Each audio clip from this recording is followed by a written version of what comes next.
కరీంనగర్, ఆదిలాబాద్ జిల్లాలను కలుపుతున్న రాయపట్నం వారధి పరిస్థితి ఆందోళనకరంగా తయారైంది.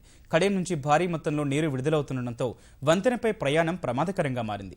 ఎల్లంపల్లి ప్రాజెక్టులోకి నీరు చేరే కొద్దీ సమీపంలోని రాయపట్నం వంతెన మునుగుతోంది. అక్కడ తాజా పరిస్థితిని మా ప్రతినిధి అలీముద్దీన్ అందిస్తారు. రోజుగా మహారాష్ట్ర ఆదిలాబాద్ ప్రాంతంలో ఉధృతంగా వర్షం కురుస్తుండటంతో పెద్ద ఎత్తున రాయపట్నం వద్దకు నీరు చేరుతుంది. కడెం ప్రాజెక్టు నుంచి నీరు వదులుతుండడంతో పెద్ద ఎత్తున ఈ ఎల్లంపల్లి ప్రాజెక్టు వైపు నీరు వస్తుంది. అయితే ఈ రాయపట్నం వంతెన ఆదిలాబాద్, కరీంనగర్ జిల్లా ప్రాంతాలను కలిపే విధంగా ఉన్న ఈ పాత వంతెన పూర్తిగా మునిగిపోయే దశలో ఉండడంతో ఇక్కడ నుంచి భారీ వాహనాలను పోలీసులు అనుమతించడం లేదు. అయితే ఇటీవలే పూర్తయిన ఎల్లంపల్లి ప్రాజెక్టులోనూ 20 టీఎంసీల వరకు నీరు నిలుపు చేయాలన్న ఉద్దేశంతో ప్రభుత్వం ఉంది. దీంతో కడెం ప్రాజెక్టు నుంచి వస్తున్న ప్రతి నీటి చుక్కను ఇక్కడే ఆపేస్తున్నారు. దీంతో ఈ ఎల్లంపల్లి బ్యాక్ వాటర్తో ఈ రాయపట్నం వంతెన మునిగిపోయే దశకు చేరుకుంది.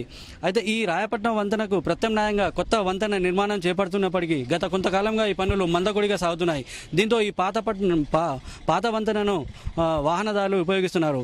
అయితే వారం రోజులుగా ఈ వంతెనను తాక్కుంటూ నీరు వెళ్తుండడంతో ఈ వాహనాలను నిలిపేశారు పోలీసులు. అయితే ఇవాళ తెల్లవారుజామున వరకు భారీ వాహనాలను అనుమతించినప్పటికీ మధ్యాహ్నం నుంచి ప్రవాహం ఉధృతంగా చేరడంతో మళ్లీ పోలీసులు ఆర్టీసీ బస్సులను కూడా నిలిపేశారు. అయితే ఈ నేపథ్యంలోనే కొత్త వంతెనను కూడా యుద్ధ ప్రాతిపదికన పూర్తి చేసి అటువైపు ఈ ఎల్లంపల్లి ప్రాజెక్టులోనూ పెద్ద ఎత్తున నీరు నిల్వ చేయాలన్న పట్టుదలతో ఉంది. దీంతో ఒకవైపు ఈ వంతెన పనులను, మరోవైపు ఈ ఎల్లంపల్లి ప్రాజెక్టు సంబంధించిన ముంపు ప్రాంతాలకు పునరావాస కార్యక్రమాలు కూడా వేగవంతం చేశారు.